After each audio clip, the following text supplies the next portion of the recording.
नमस्कार। आप सभी का इस व्याख्यानमाला में स्वागत है।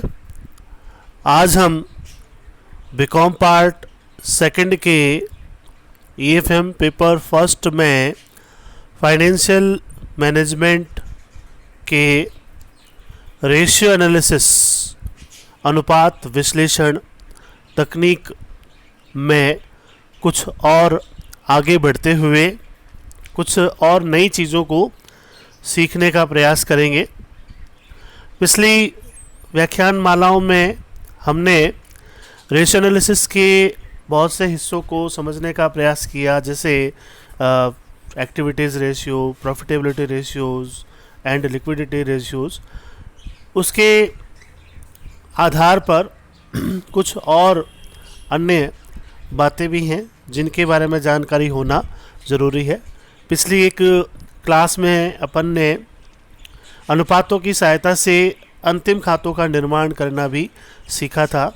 अंतिम खातों के निर्माण करते समय कुछ चीज़ें मान लीजिए मिसिंग होती हैं, तो उन मिसिंग चीज़ों को किस प्रकार से फाइंड आउट किया जाता है, जो विभिन्न प्रकार के जो सूत्र हैं उनको किस प्रकार से अप्लाई किया जाता है, उस चीज़ के बारे में अपन ने थोड़ी बहुत जानकारी ली थी। उसी चीज़ को आगे बढ़ाते हुए आज हम बैलेंस शीट के कुछ कंपोनेंट्स के बारे में समझेंगे कि वो क्या है। देखिए, कोई भी रेशियो जो है, जैसे 2+2=4 होता है, उसी प्रकार से अगर मान लीजिए 4 लिखा हुआ है और 2 अपने पास में है, तो इसका मतलब जो मिसिंग 2 है वो आप, अगर आपको मैथमेटिक्स आती है तो आप आराम से उस मिसिंग 2 को निकाल सकते हैं। ठीक उसी तरह से अनुपात को अप्लाई करना यदि आपको आता है अलग अलग तरह से मैथमेटिकल वे से, तो आप जो है मिसिंग जो चीज़ें हैं उनको भी आप फाइंड आउट कर सकते हैं। जैसे आपके सामने एक बैलेंस शीट लिखा हुआ दिखाई दे रहा है कि बैलेंस शीट के कुछ रेशियोज़ होते हैं, उनको आप किस प्रकार से समझ सकते हैं। देखिए, बहुत अच्छी चीज़ है, बहुत अच्छी जानकारी है जो आपके लॉन्ग टाइम तक काम आने वाली है। Capital employed, total assets basis, ये दो तरीके से ज्ञात हो सकता है कैपिटल एम्प्लॉयड, एक एसेट्स बेसिस पर और एक लायबिलिटीज़ बेसिस पर। तो पहले एसेट्स बेसिस बताया गया आपको। एसेट्स बेसिस पर बराबर fix assets plus working capital.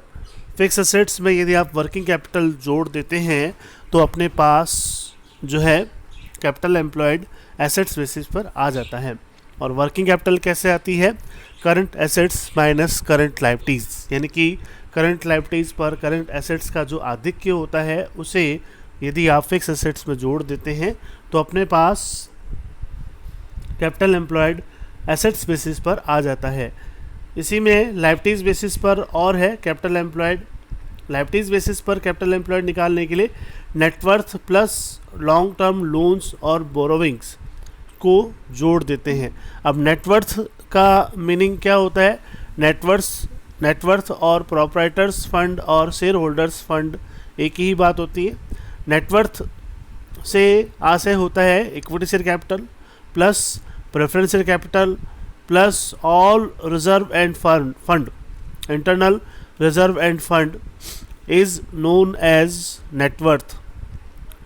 और उस नेटवर्थ में यदि आप लॉन्ग टर्म लोन्स और बोरोविंग्स और जोड़ देते हैं, जैसे डिबेंचर्स हो गए, लॉन्ग टर्म लोन्स हो गए, तो उनको जोड़ने के बाद जो चीज़ हमें ज्ञात होती है वह कैपिटल एम्प्लॉयड कहलाती है। तो इस प्रकार से आप दो बेसिस पर कैपिटल एम्प्लॉयड की गणना कर सकते हैं। पहला है एसेट्स बेसिस पर और दूसरा है लायबिलिटीज़ बेसिस पर। फिर है फिक्स एसेट्स जो है उसे फाइंड आउट करने के लिए कैपिटल एम्प्लॉयड में से वर्किंग कैपिटल घटा दें, वही 2+2=4 वाली बात है। यदि आपके पास में 2 है और 4 है तो आप जो रिमेनिंग 2 है उसे घटाकर या जोड़कर, जैसे भी है, आप आंसर को ज्ञात कर सकते हैं। वर्किंग कैपिटल मीनिंग मैंने अभी आपको बताया था, current assets minus current liabilities होता है। और करंट एसेट्स यदि अपने को ज्ञात करना है तो वर्किंग कैपिटल में से करंट लायबिलिटीज़ घटा दीजिए, और करंट लायबिलिटीज़ अपने को ज्ञात करना है तो करंट एसेट्स में से वर्किंग कैपिटल घटा दीजिए, तो अपने पास में जो है करंट लायबिलिटीज़ आ जाएगी। करंट एसेट्स ज्ञात करने के लिए करंट एसेट्स के जो कंपोनेंट्स हैं वो उनके बारे में मालूम होना चाहिए। जो मुख्य जो कंपोनेंट्स हैं जैसे स्टॉक है, डेटर है, कैश एंड बैंक बैलेंस है, तो ये जो मुख्य कंपोनेंट्स हैं वह जोड़कर आप करंट एसेट्स ज्ञात करते हैं। करंट लायबिलिटीज़ के जो मेन कंपोनेंट्स हैं वह है creditors, BP, bank overdraft etcetera. हालांकि बहुत सारे आपको मैंने बताए हैं, चालू संपत्तियां कौन सी हैं, चालू दायित्व कौन से हैं, उसके लिए आप वह वीडियो देख सकते हैं। मैंने काफ़ी डिटेल में उसके बारे में वहाँ चर्चा की है कि करंट एसेट्स में क्या क्या चीज़ें शामिल है। करीब करीब 9-10 आइटम मैंने आपको करंट एसेट्स में और 9-10 आइटम मैंने आपको करंट लायबिलिटीज़ में बताए हैं, तो आप उनको पिछले वीडियोज़ में आसानी से देख करके समझ सकते हैं। तो करंट एसेट्स और करंट लायबिलिटीज़ में जो मेन जो चीज़ें हैं stock, debtor, cash and bank balance और क्रेडिटर्स, बीपी और बैंक ओवरड्राफ्ट, इनको आपको ध्यान रखना है। फिर है current assets is equal to liquid assets plus stock. तो करंट एसेट्स में लिक्विड एसेट्स प्लस स्टॉक जोड़ देते हैं।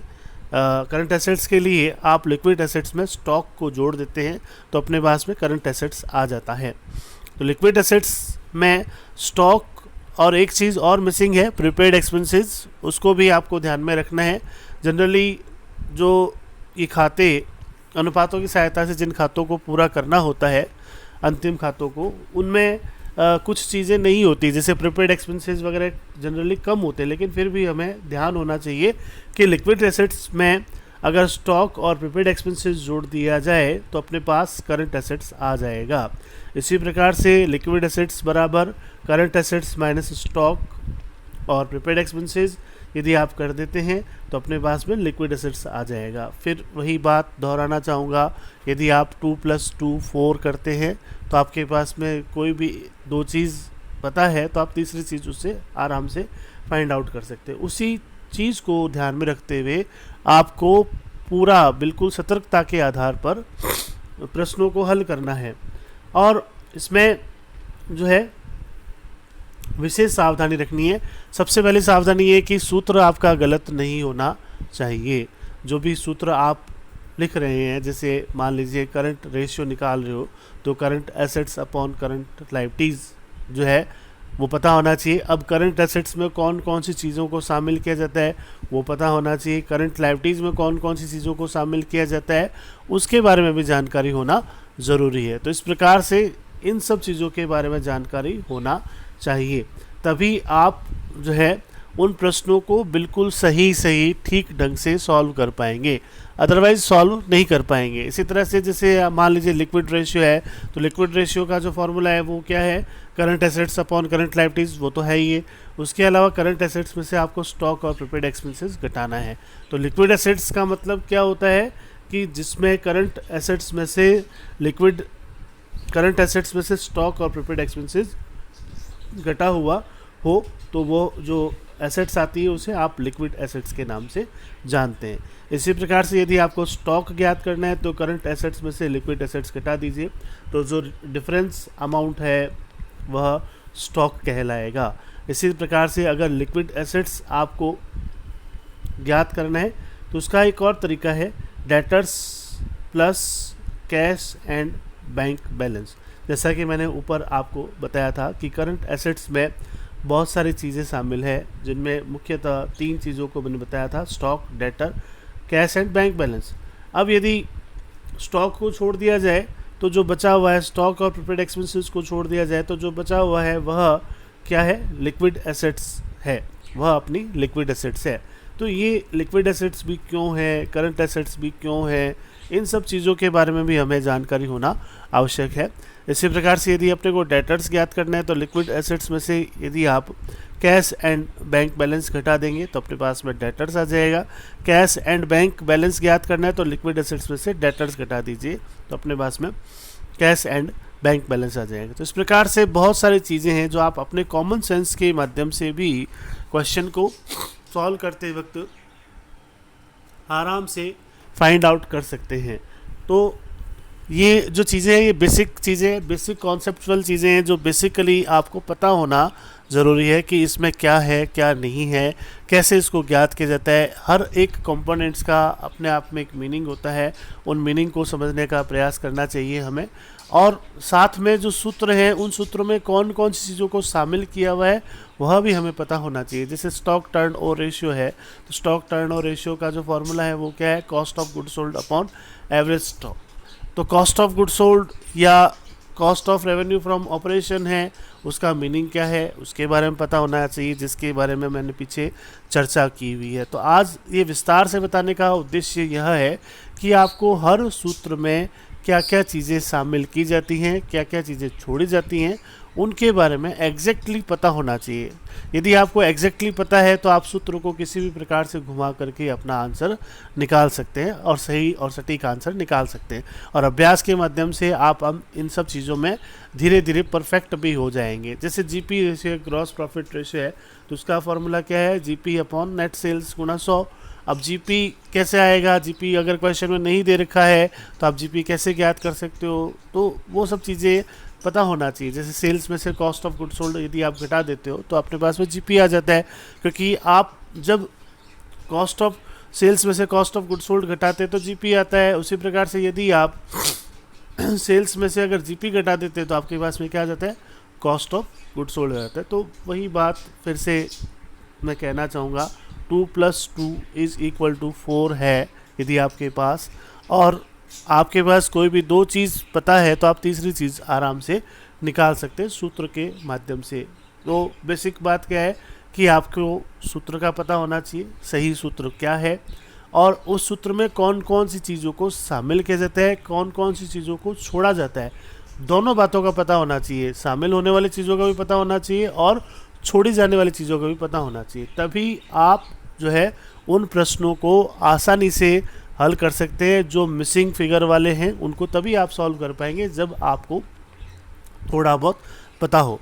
तीसरी बात इसमें ध्यान देने वाली ये है कि थोड़ा सा कॉमन सेंस भी अपने को यूज़ करना है। जैसे ग्रॉस प्रॉफिट रेशियो है तो इसमें क्या है कि आपका जीपी अपॉन नेट सेल्स गुणा 100 है। नेट प्रॉफिट रेशियो है तो नेट प्रॉफिट अपॉन सेल्स गुणा 100 है। तो बहुत सारे रेशियोज़ हैं जिनको आपको याद करना पड़ता है, बहुत सारे रेशियोज़ हैं जिनको आपको समझना पड़ता है, बहुत सारे रेशियोज़ हैं जिनको आपको ट्रिक के माध्यम से थोड़ा सा शॉर्टकट तरीके से आपको पता होना ज़रूरी है उन रेशियोज़ के बारे में कि इनमें क्या हो सकता है। एक कॉमन सेंस भी आपको इसमें यूज़ करना है। जैसे कुछ टर्न ओवर रेशियोज़ होते हैं, तो टर्न ओवर रेशियोज़ में ऊपर आपका कॉस्ट ऑफ गुड सोल्ड या जो भी है वो आएगा और नीचे क्या आएगा, जो चीज़ पूछी गई है वह आएगी। जैसे स्टॉक टर्नओवर रेशियो का एग्जांपल मैंने आपको दिया।